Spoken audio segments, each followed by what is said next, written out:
Assalamualaikum warahmatullahi wabarakatuh. Innal hamdalillah nahmaduhu wa nasta'inuhu wa nastaghfiruh wa na'udzu billahi min shururi anfusina wa sayyiati a'malina. Man yahdihillahu fala mudilla lahu wa man yudlil fala hadiyalah. Asyhadu an la ilaha illallah wahdahu la syarika lah. Wa ashhadu anna Muhammadan abduhu wa rasuluhu la nabiyya wa la rasula ba'da. Qala ta'ala fi kitabihil karim, ya ayyuhalladzina amanu taqullaha haqqa tuqatih wa la tamutunna illa wa antum muslimun. Amma ba'd. Ayuhal jamaah yang semoga dirahmati Allah Subhanahu wa taala. Alhamdulillah, segala syukur kita ucapkan, kita panjatkan kepada Allah Subhanahu wa taala karena sampai hari ini kita masih diberikan kesempatan untuk bisa menikmati suasana bulan Ramadan. Kita masih diberikan kesempatan untuk bertaubat kepada Allah Subhanahu wa taala dan mendulang pahala sebesar-besarnya di bulan Ramadan. Dan juga alhamdulillah kita terus dijaga oleh Allah Subhanahu wa taala dalam keadaan sehat walafiat. Tidak lupa juga salawat serta salam kita haturkan pada Nabi kita Muhammad sallallahu alaihi wasallam, kepada keluarganya, kepada sahabatnya dan semua orang yang mengikuti beliau sallallahu alaihi wasallam. Jemaah yang semoga dirahmati Allah Subhanahu wa taala, pada sore hari ini kita akan membahas lagi hadis Nabi Muhammad sallallahu alaihi wasallam, yang di mana hadis ini insyaallah bukanlah hadis yang gharib atau yang asing di telinga kita semua. Bahkan seharusnya hadis ini adalah hadis yang sangat masyhur di telinga kita semua, dan seharusnya kita semua pun sudah menghafal hadis ini. Karena hadis ini adalah hadis berupa doa Nabi Muhammad sallallahu alaihi wasallam. Hadisnya dibawakan oleh sahabat yang mulia Abdurrahman ibn Sakhr. Siapa dia? Abu Hurairah radhiyallahu taala anhu. Sudah pernah kita bahas sedikit tentang biografinya, sebab penamaannya, sebab kunyahnya kenapa Abu Hurairah radhiyallahu taala an. Ya, karena beliau adalah orang yang suka dengan anak kucing. Sangat seringnya bermain dengan anak kucing sehingga diberikan kunyah Abu Hurairah radhiyallahu taala anhu. Di mana Nabi Muhammad sallallahu alaihi wasallam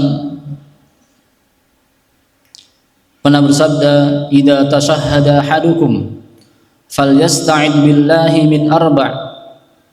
Yaqul Allahumma inni a'udzubika min 'adzabi jahannam wa min 'adzabil qabri wa min fitnatil mahya wal mamat wa min syarri fitnatil masihid dajjal."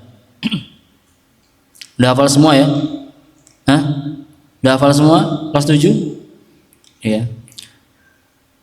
Diamalkan apa enggak? Baik, ya, harus diamalkan doanya. Ya, apabila kalian bertasyahud, apabila di antara kalian sudah bertasyahud, maka hendaknya meminta pertolongan dari Allah Subhanahu wa taala dari 4 perkara, yaitu ya Allah, inni a'udzubika, sesungguhnya aku meminta perlindungan kepadamu dari azab jahannam, dan juga dari azab kubur, dan juga dari fitnah mahya wal mamat, fitnah kehidupan dan juga kematian, dan juga dari buruknya fitnah masihid dajjal. Hadis ini, lafaz ini diriwayatkan oleh Al-Imam Muslim dalam sahihnya. Al-Imam Bukhari juga sama meriwayatkan dari sahabat yang mulia Abu Hurairah radhiyallahu taala an, Ya. Karena Rasulullah sallallahu alaihi wasallam yad'u wa yaqul. Dulu Nabi Muhammad sallallahu alaihi wasallam berdoa dan mengatakan, Allahumma inni a'udzubika min adzabi jahannam. Allahumma inni a'udzubika min adzabil qabri, min adzabil nar, wa min fitnatil mahya wal mamat, wa min fitnatil masihid dajjal. Ada satu perbedaan lafaz di mana di lafaz Muslim dikatakan min adabi jahannam, di lafaz Bukhari disebutkan min adabin nar. Dalam lafaz lain di Sahih Muslim ya, diberikan penegasan bahwa doanya dibaca setelah selesai tasyahud akhir.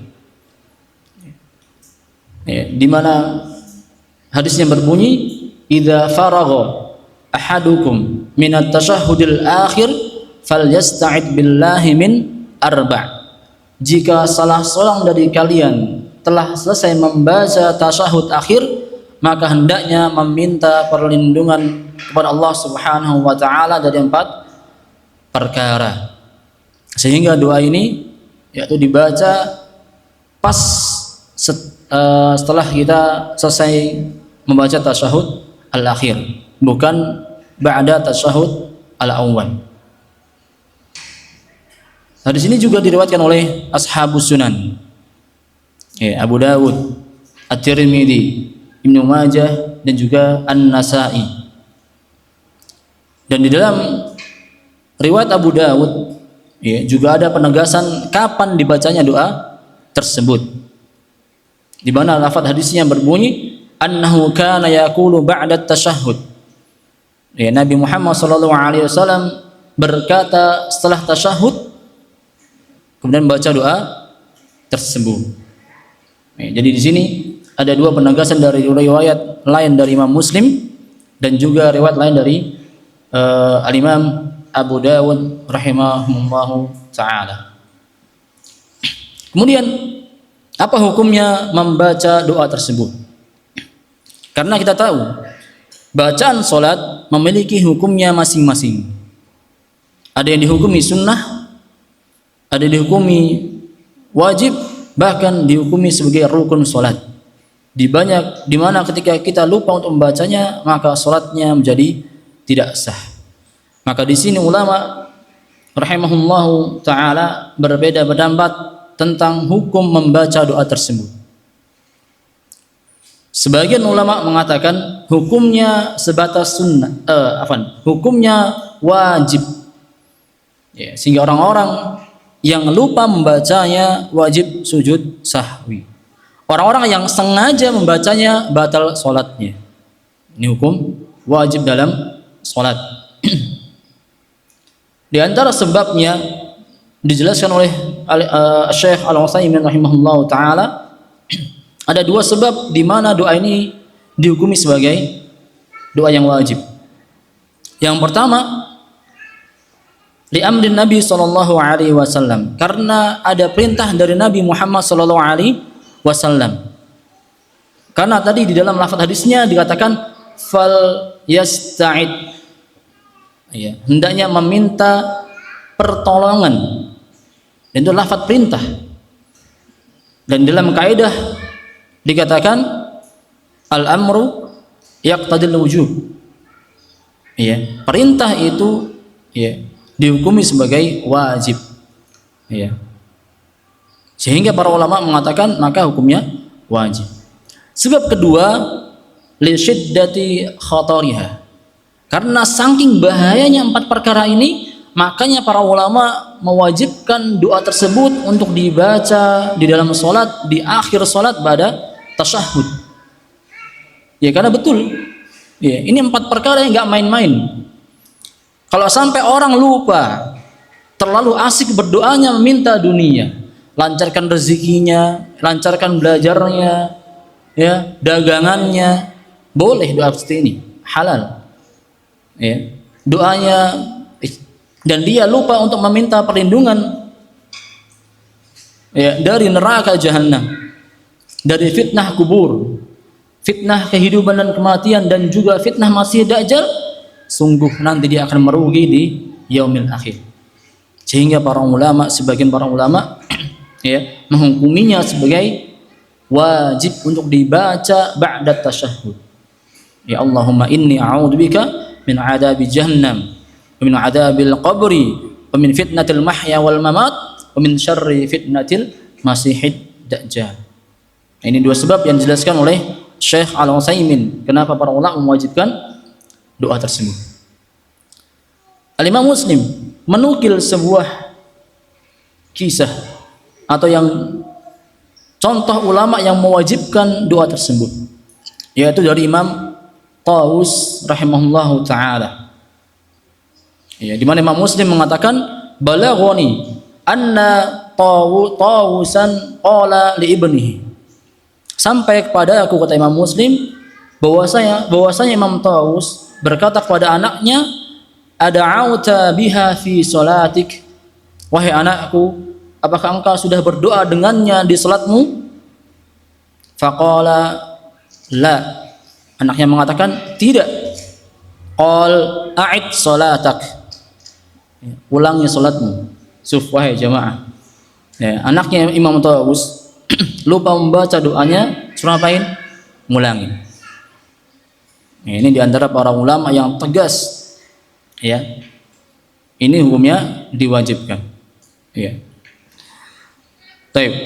Sedangkan jumhur ulama, mayoritas ulama menghukuminya sunnah, tapi juga dikatakan ditekankan untuk dikerjakan dan ditekankan untuk tidak ditinggalkan setiap selesai tasyahud akhir.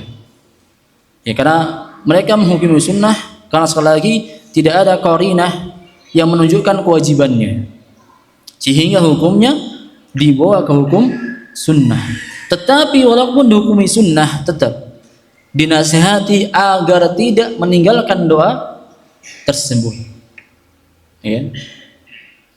Seperti yang dikatakan oleh Syekh Al-Utsaimin rahimahullah taala, ya, di mana beliau mengatakan, semangatlah wahai saudaraku untuk berdoa dengannya di dalam setiap salatmu, karena jika selamat dari keempat perkara tersebut terkandung kebaikan dan kebahagiaan di dunia dan juga di akhirat. Ini nasihat dari Syekh Al-Utsaimin rahimahullah taala. Wallahu ta'ala bisawab, maka kami condong pada pendapat jumhur yang hukumnya hanya sebatas sunnah, tetapi tidak meremehkannya sehingga kita bermudah-mudahan untuk meninggalkan doa tersebut. Ya, karena ini doa yang sangat penting. Ya, doa yang sangat penting, dan kita wajib meminta pertolongan kepada Allah Subhanahu wa taala dari empat perkara tersebut. Sedangkan Imam Tawus yang beliau menyuruh anaknya mengulang salatnya, ya, ini dijelaskan oleh Abul Abbas Al-Qurtubi rahimahullah taala. Maksudnya adalah ketika Tawus memerintahkan anaknya mengulangi salatnya karena dia bersifat teguran atas anaknya, bersifat, ya, pola didik bapak kepada anaknya, sehingga dia ingin mempertegas pada anaknya, ingin mengajarkan kepada anaknya suatu kebaikan yang harus dia mudawamah di dalamnya. Ya, dia harus continue mengamalkannya. Ya, jadi inilah bentuk apa? Didikan seorang ayah kepada anaknya. Sama halnya dengan seorang bapak kepada anak putrinya. Dek, cadaran. Keluar rumah cadaran. Nggak boleh keluar rumah tanpa cadar. Padahal hukumnya cadar sunnah. Tapi ketika bapak mengatakan cadaran harus, ya, maka anak perempuannya mengikuti perintah bapaknya. Ini bentuk apa? Didikan bapak kepada anaknya. Ya. Karena apa? Sama, cadar juga hal yang penting. Ya, apalagi anaknya cantik jelita. Ya, memiliki kulit yang sangat putih. Sehingga kalau keluar rumah tanpa cadar, fitnah. Bapaknya tahu. Sehingga mempertegas hal tersebut, Dek, nak, cadaran. Ke rumah cadaran. Ya, bahaya kalau nggak cadaran. Ya, ini salah satu contohnya. Ya, dengan alasan jangan sampai anaknya mengabaikan doa ini lalu meninggalkannya sehingga tidak dapat mengambil faidah dan mendapatkan pahala dari doa tersebut. Ya, yang jelas wahai jamaah, terlepas dari hukumnya wajib atau sunnah, karena itu adalah doa Nabi Muhammad SAW, yang dimana Nabi juga menggunakan kata perintah di dalamnya. Maka kita sebagai Muslim yang mengikuti Nabi Muhammad SAW, maka kita kerjakan doa tersebut tanpa memperdulikan hukumnya wajib atau sunnah. Toh itu adalah ajaran Nabi Muhammad SAW, dan ini adalah bentuk dari al-khuruju anil khilaf atau al-khuruju minal khilaf, bentuk keluar dari sebuah khilaf, di mana para ulama memberikan kaidah ya al-khuruju anil khilaf mustahabun. Ya, kalau kita bisa keluar dari khilaf maka itu apa? Dianjurkan. Ya, itu dianjurkan. Dan masuk dari pengertian dari khilaf dijelaskan oleh Syekh Sa'ad As-Satri rahimahullahu taala atau hafizahullahu taala, maksudnya adalah kita mengambil apa yang ulama sepakati dan meninggalkan apa yang ulama khilaf di dalamnya. Contoh doa tadi, kalau kita meninggalkan ulama berbeda pendapat, sahih. Kalau kita mengerjakan ulama sepakat, maka kita ambil yang sepakat, kita tinggalkan yang berbeda. Di antara contoh lainnya, niat puasa sunnah. Ulama berbeda pendapat apakah niat puasa sunnah seperti niat puasa wajib, yang bila seorang muslim ketika puasa Ramadan dia lupa berniat, ternyata bangun-bangun sudah adzan, maka puasanya tidak sah. Ya. Karena puasa wajib, puasa Ramadan, maka niatnya harus sebelum sahur, sebelum adzan berkumandang. Nah, bagaimana dengan puasa sunnah? Apakah juga seperti puasa Ramadan atau ada keringanan? Maka ulama berbeda pendapat. Ada yang mengatakan, ya puasa sunnah ketika manusia bangun ketika adzan, ya dia sholat subuh, pada sholat dia belum minum, belum makan, akhirnya dia berpikiran, anak puasalah, toh belum makan belum minum. Maka ulama mengatakan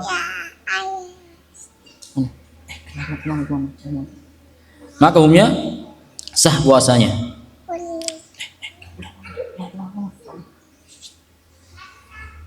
Ya. Sedangkan ulama yang lain mengatakan enggak, dia seperti puasa wajib yang niatnya harus sebelum adzan berkumandang. Maka kita mengambil yang sepakat, tinggalkan yang ikhtilaf. Ketika niatnya ba'da adzan ikhtilaf, ketika niatnya sebelum adzan sepakat, maka kita ambil yang sepakat. Itu dia apa? Khulal dari khilaf para ulama. Ya.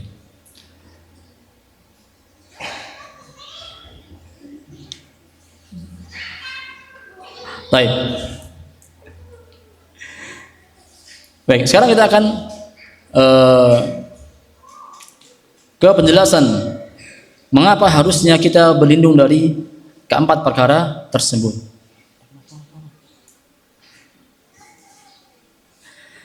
Tentunya kalau ditanya kenapa kita harus berlindung dari empat perkara tersebut, ya, cukup membaca teksnya saja kita sudah tahu.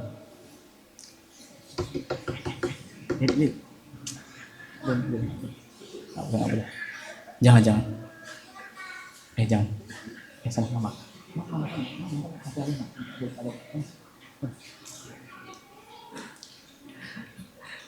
Ada iklan ya, maaf. Sponsor.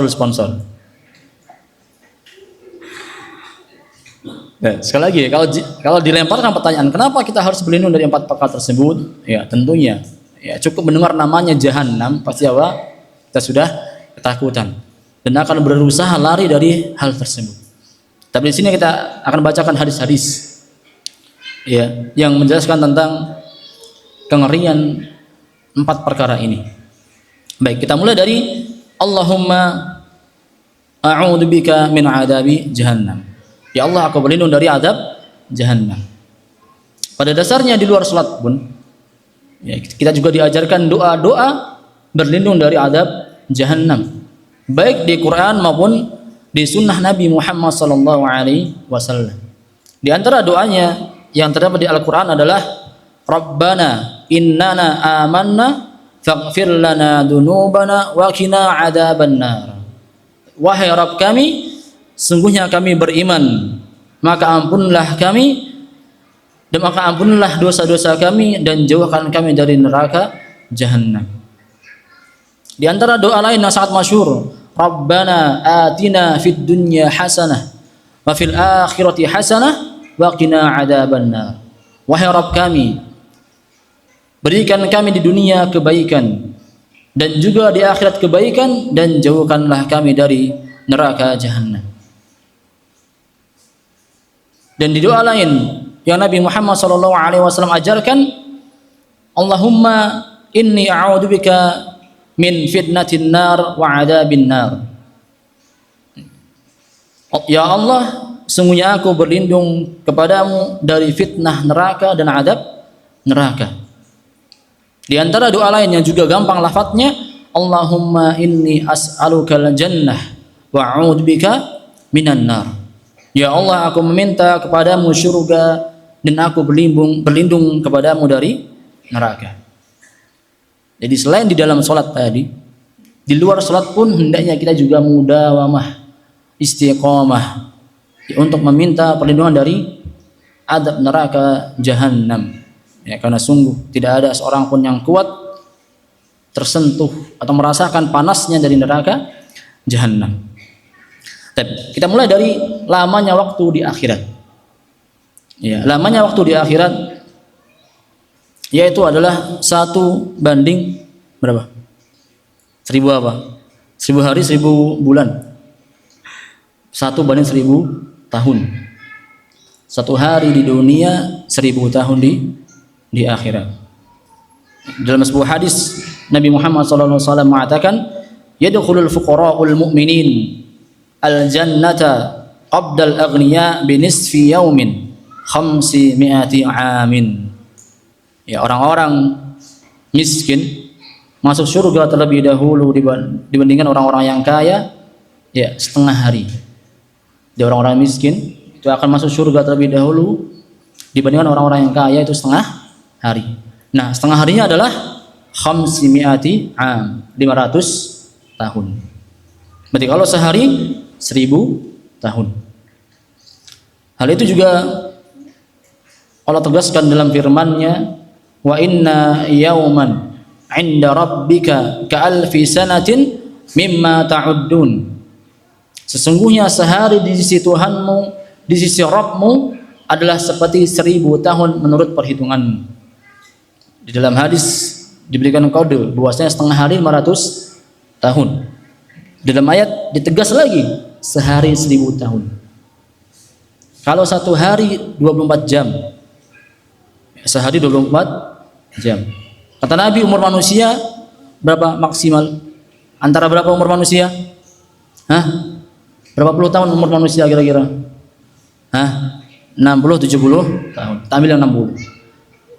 Kalau umur manusia 60 tahun maksimal, berarti dia sebenarnya hidup kurang lebih hanya 1,5 jam. Dibandingkan berapa? 1000 tahun. Bayangin, manusia itu sebenarnya di berapa? Kalau umurnya sampai 60 tahun, dia hanya hidup berapa? 1,5 jam.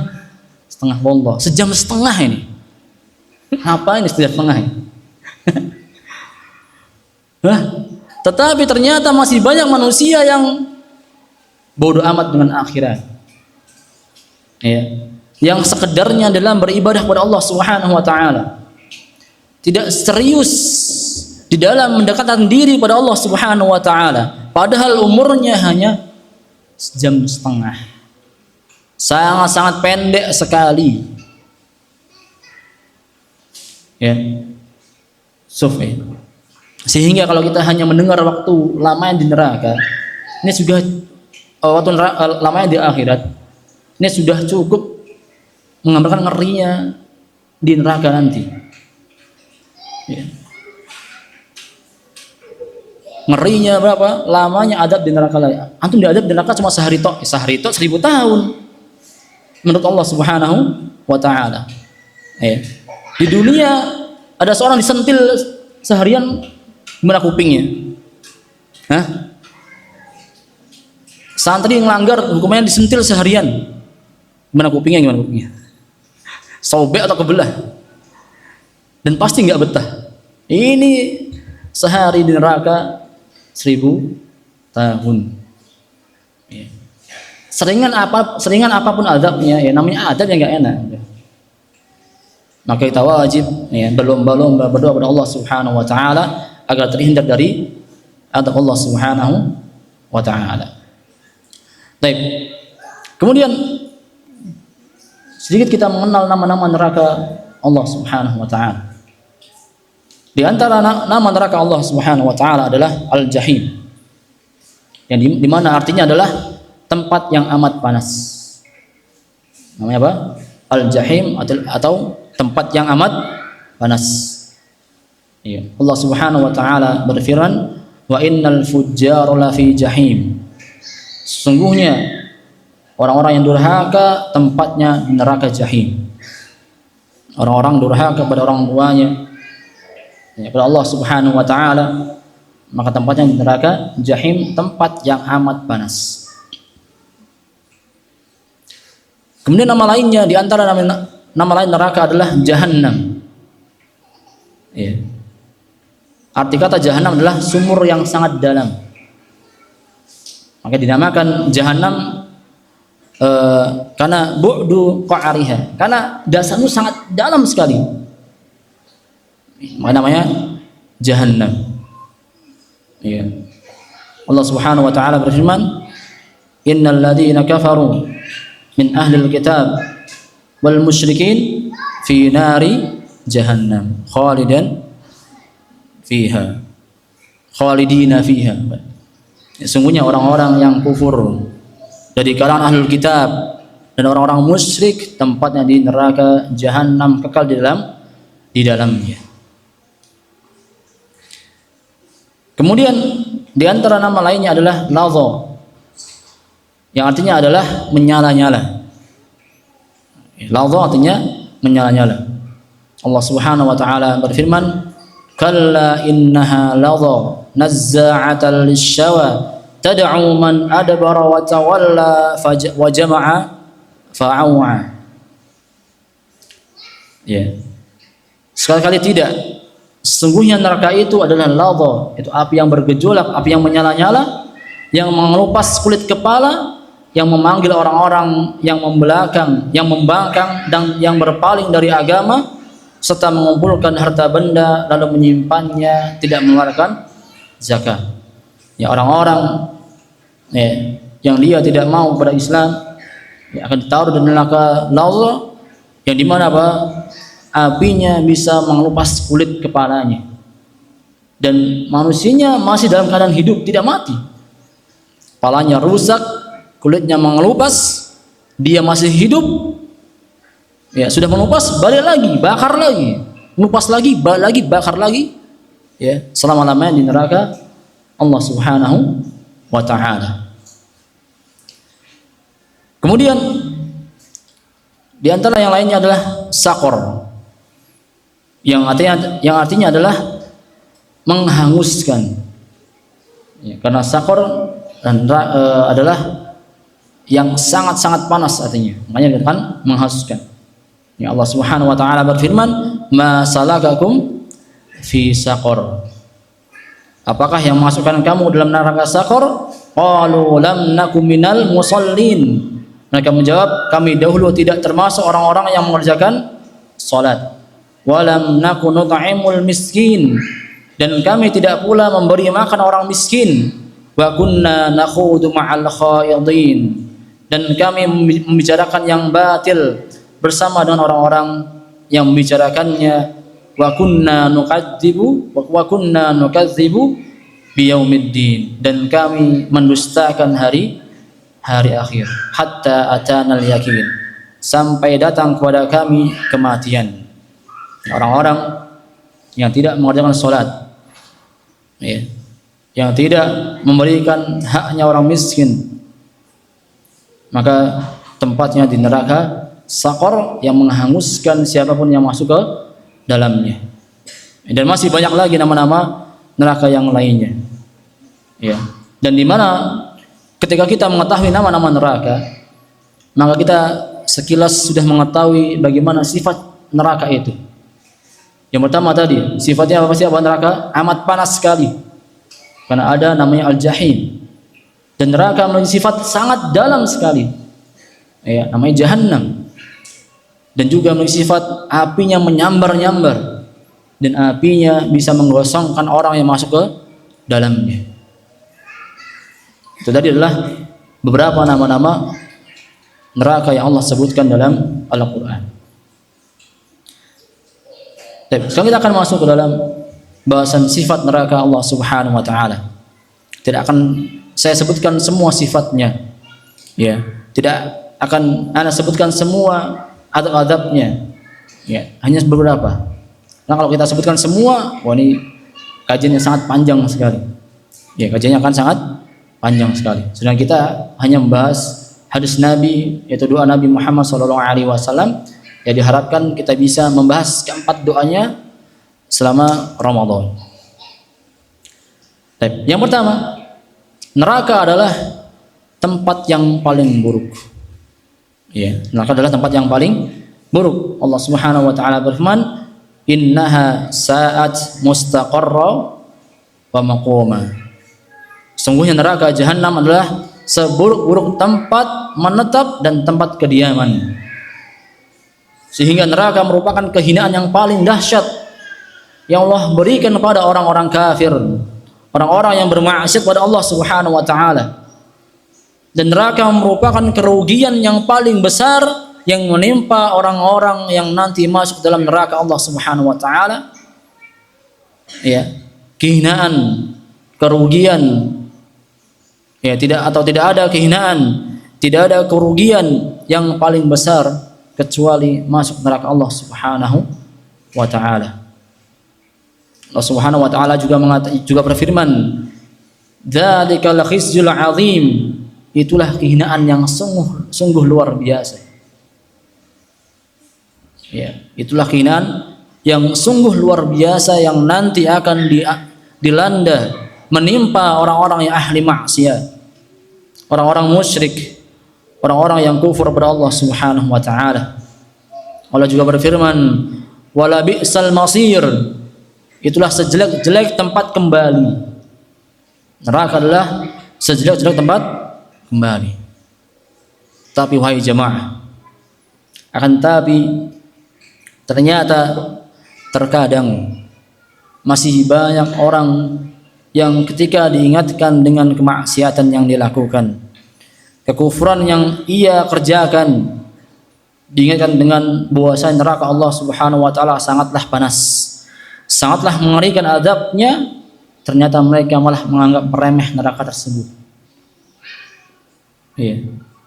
Entah saking otaknya sudah isinya dengan kemaksiatan, atau mereka memiliki keyakinan neraka itu tidak ada, sehingga ketika disampaikan hal tersebut mereka meremehkan, bahkan mengatakan, "Loh, nggak apa-apa kan neraka, seru lagi."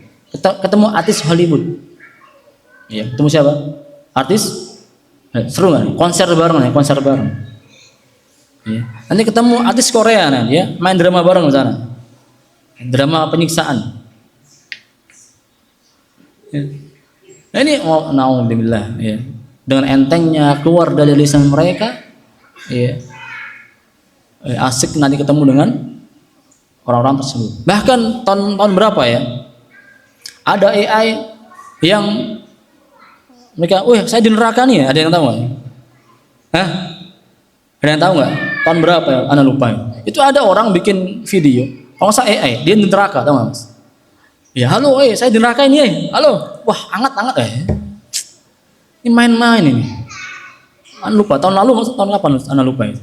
Itu kok bisa orang main-main dengan neraka, dibakar pakai korek api aja nggak betah tangannya. Kok bisa-bisanya main-main dengan neraka? Ini wallah, ya, na'udzubillah min dzalik.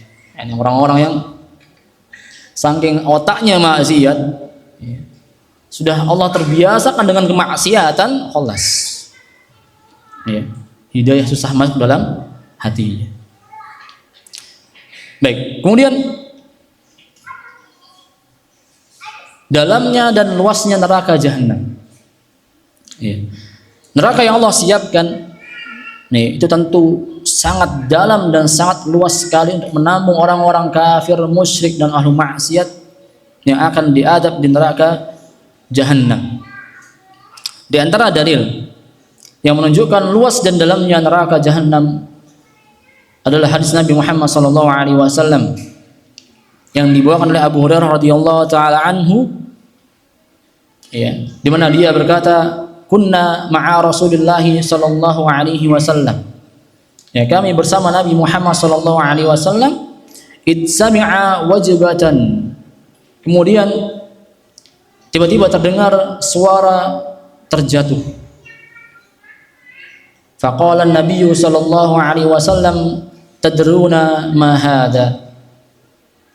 Nabi pun mengatakan, tahukah kalian apakah itu?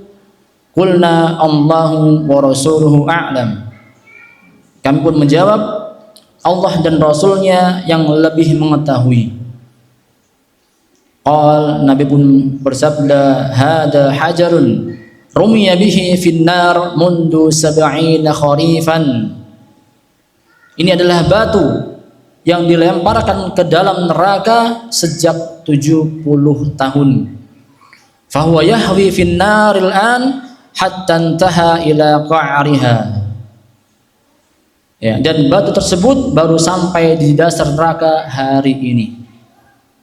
Jadi ketika Nabi duduk-duduk dengan para sahabatnya, dengan sahabat Abu Hurairah radhiyallahu taala an, terdengarlah suara dentuman. Heran semua para sahabat, apa ini ya Rasulullah? Nabi mengatakan, atadruna hada ma hada? Tahu enggak ini apa? Kata apa? Suara batu yang dilemparkan sejak 70 tahun yang lalu ternyata baru sampai dasar neraka pada hari itu.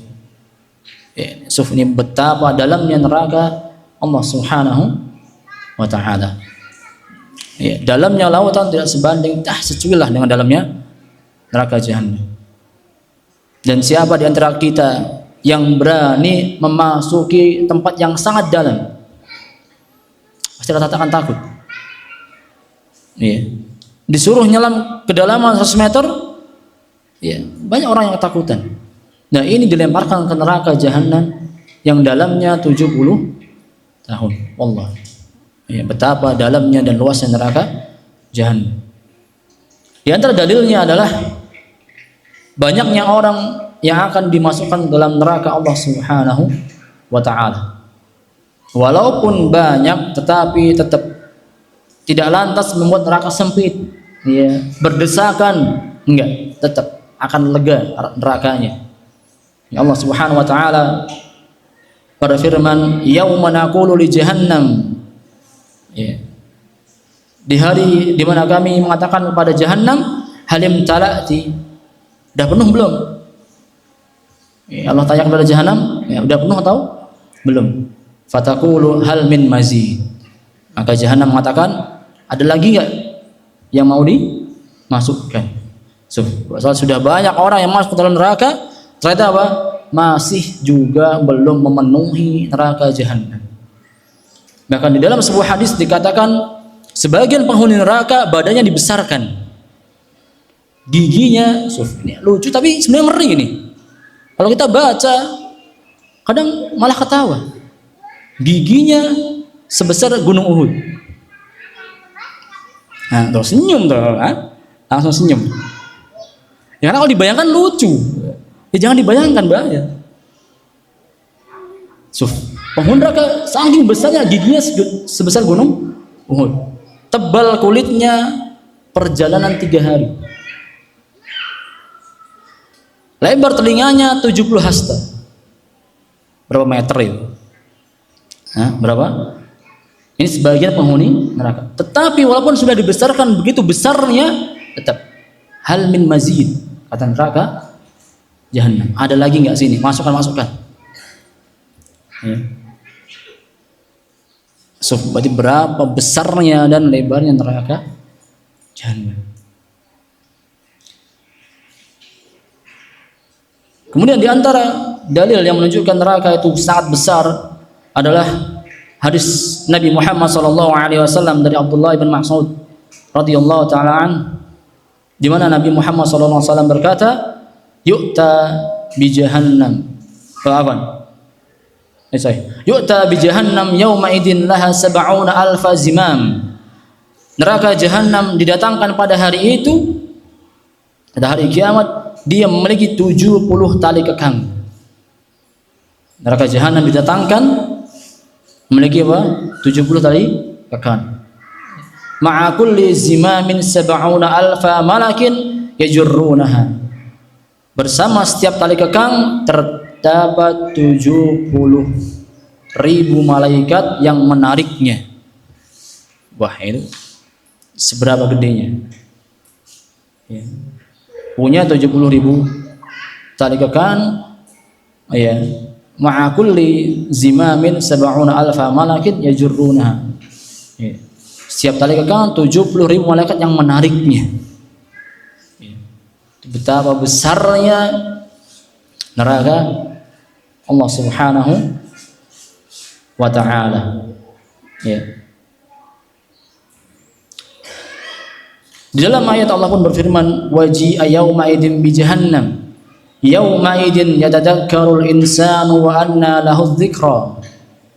Pada hari itu, ya, diperlihatkan neraka jahanam, dan pada hari itu ingatlah manusia, akan tetapi tidak berguna lagi mengingat itu baginya. Orang-orang yang kufur kepada Allah Subhanahu wa taala, orang-orang yang ahli maksiat, orang-orang musyrik, ketika melihat neraka datang langsung ingat dosa-dosanya. Ingat mereka sudah salah melangkah. Pengen tobat, nasi sudah menjadi bubur. Makanya dalam surah An-Naba Allah berfirman, ya laitani apa? Kuntu roba. Ya. Kalau aja aku debu enak. Ya, sampai mereka mengandai-andai. Ya laitani kuntu turaba. Ya laitani dalam bahasa Arab itu adalah berharap yang tidak mungkin. Makanya pakai ya laitani lafadznya. Enggak mungkin udah. Ente sudah mau dihukum malah apa? Berharap yang enggak jadi debu. Sedang di dunia disampaikan tentang hal itu tidak ada yang menggubrisnya. Sudah sampai akhirat ditunjukkan neraka, kebingungan. Ternyata begitu besarnya, mengerikannya neraka Allah Subhanahu wa ta'ala. Ya. Yang dimana neraka Allah Subhanahu wa ta'ala itu memiliki bahan bakar dari apa? Hah? Manusia dan juga batu. Allah Subhanahu wa ta'ala berfirman, ya ayyuhalladzina amanu qu anfusakum wa ahlikum nara wa quduhan nasu wal hijarah. Hai orang-orang yang beriman, peliharalah dirimu dan keluargamu dari api neraka yang bahan bakarnya dari manusia dan juga batu. Dalam ayat lain Allah Subhanahu wa taala berfirman, fattaqun naral lati waquduhan nasu wal hijarah uiddat lil kafirin. Peliharalah dirimu dari neraka yang bahan bakarnya manusia dan juga batu yang disediakan bagi orang-orang yang kafir. Ya, bagi orang-orang yang kafir. Ya.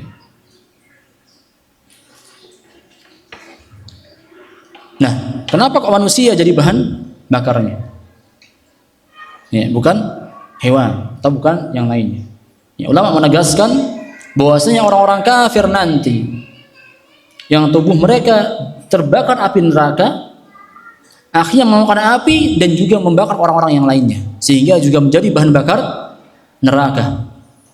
Ya, tubuhnya selimut api, mengeluarkan api, tubuhnya terbakar dan juga bisa membakar orang-orang yang lainnya, sehingga jadilah mereka bahan bakar neraka. Sedangkan batu, ya, batu apa itu? Hah? Batu bara atau batu apa? Hah? Tahu batu giok? Giok apa warnanya? Hijau apa? Hah? Hijau naga atau hijau apa itu?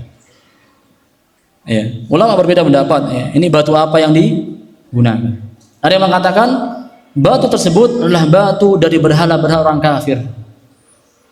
Orang-orang kafir musyrik yang menyembah berhala di dunia.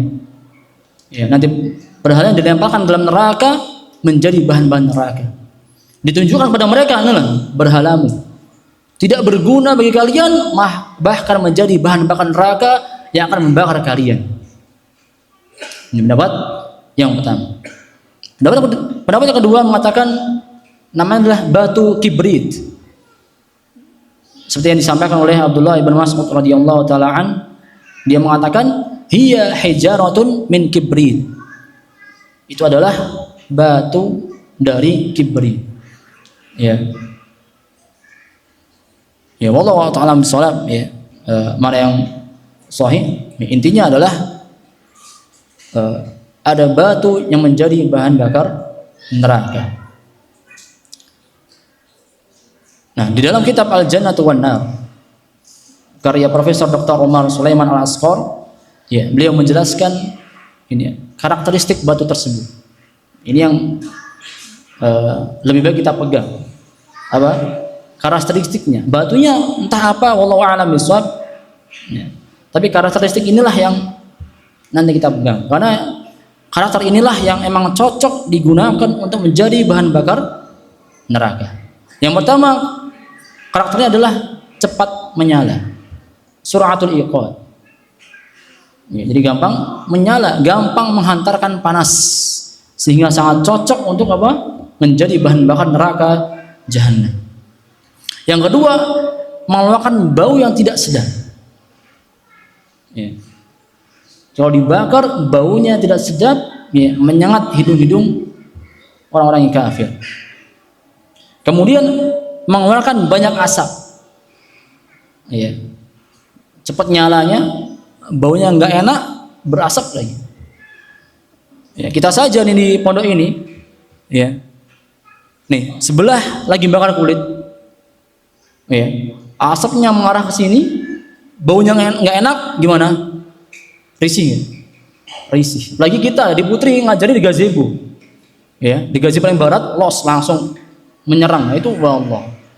Baunya itu mengganggu orang belajar. Apalagi ini neraka. Ya, berasap, berbau, wah, nyiksa sekali. Kemudian mudah menempel kuat di tubuh manusia. Sangat cocok sekali. Sekali nempel, ya, langsung bisa membakar tubuh manusia dan nempel, benar-benar bisa menempel, melekat sehingga bakarnya sampai ke tulang-tulangnya. Ya. Dan yang terakhir, ya, memiliki kekuatan panas yang dahsyat. Ya. Selain dia bisa menghantarkan panas, ya, tapi dia bisa memiliki kekuatan panas yang sangat dahsyat. Ini dia 5 karakteristik, ya, batu yang menjadi bahan bakar neraka Allah Subhanahu wa ta'ala. Ya.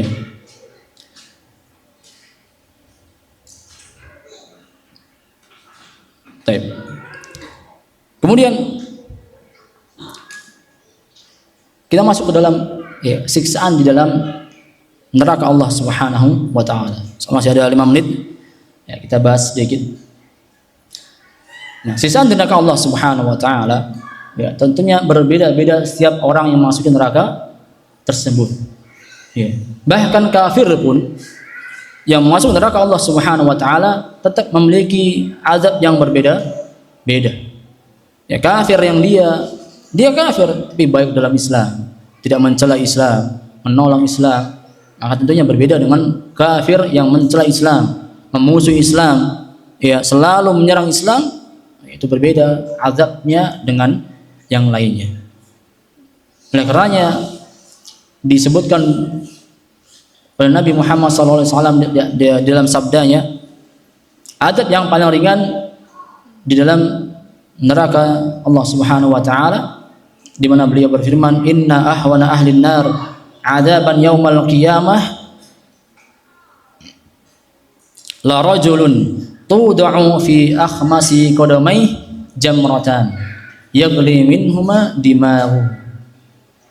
Sungguhnya, ya, yang azab yang paling ringan untuk penghuni neraka hari kiamat nanti adalah seorang lelaki yang diletakkan di ahmas, telapak kakinya, jamratan, bara api, yagli minhuma dima'u. Apa yang menyala didih? Otaknya mendidih. Itu yang paling ringan. Mau nggak kira-kira? Ringan ya?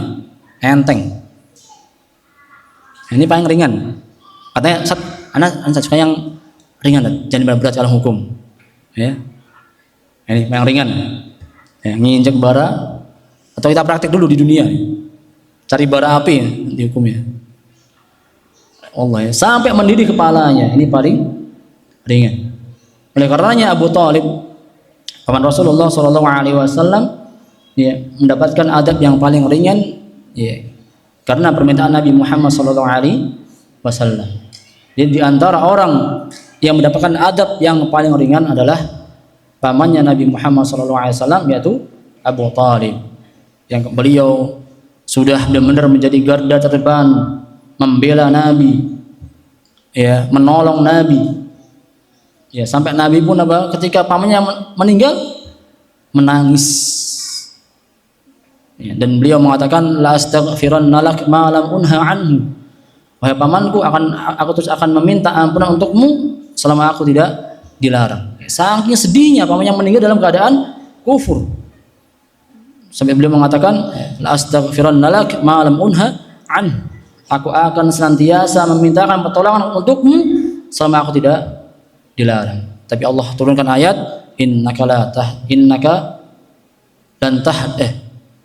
tahdi man ahbabta walakin Allah yahdi man yasha. Wahai Muhammad, engkau tidak bisa memberikan hidayah bagi orang yang kau cintai, tapi Allah memberikan hidayah bagi siapapun yang Allah kehendaki. Tapi karena tadi jasanya Allah berikan keringanan untuk Abu Thalib, sehingga azabnya di neraka diletakkan bara api di kakinya dan ubun-ubunnya, otaknya mendidih saking panasnya bara api tersebut. Tentunya bukan cuma otaknya ya, karena dia lewat tubuhnya, ya, hatinya, perutnya, jantungnya, dadanya ikut panas. Nah, ikut apa? Terbakar habis efek panas dari bara api tersebut. Ya, wallahu taala alam bissawab. Mungkin ini wahai jamaah yang bisa saya sampaikan pada sore hari ini. Insyaallah taala kita lanjutkan bahasan kita di hadis ini pada minggu yang akan datang. Qulu qouli hadza sallallahu ala nabiyyina Muhammad. Assalamualaikum warahmatullahi wabarakatuh.